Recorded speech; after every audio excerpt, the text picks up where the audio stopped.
এখানে পাশের বাজার বানিয়েছে আমরা কিন্তু মুসলমানরা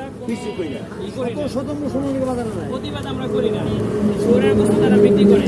কিন্তু এমন কোন রাঘব গোয়াল হয়ে গেল যে মুসলমানরা এখানে প্রায় 500 ফ্যামিলির মুসলমান এখানে থাকে, এই একটা দোকানের মাধ্যমে তারা বেটার একটা সার্ভিস পায়, ভালো একটা সার্ভিস পায়, মন মতো গোশত নিতে পারে। এবং আলমগীর ভাইয়ের ব্যবহারও ভালো, তার দোকানটা বন্ধ করে দিল। এক জায়গায় গেলে 1 কেজি মাংস এরকম বিক্রি করে না, এই জায়গায় সবাই 1 কেজি মাংস, বেশিরভাগ লোক গরিব মানুষ, উনি আধা কেজি মাংস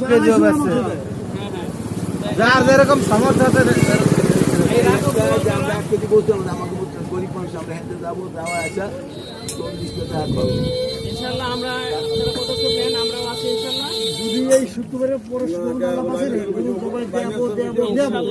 আমরাও আছি, প্রতিদিন জুংলি আছে এটা ঠিক না, হ্যাঁ অবশ্যই আমরা আছি ইনশাআল্লাহ।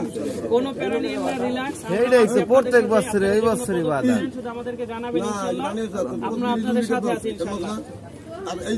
জানোয়ার তো ডেলি জমি দেয় ভাই।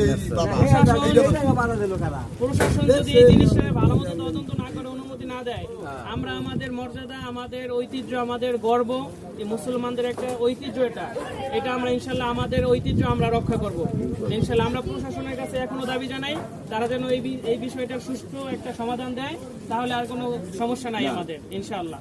আল্লাহ পাক আমাদের সকলকে তৌফিক দান করুন। যে কোনো পদক্ষেপ আপনারা নেন, আমরা আপনাদের সাথে আছি ইনশাআল্লাহ।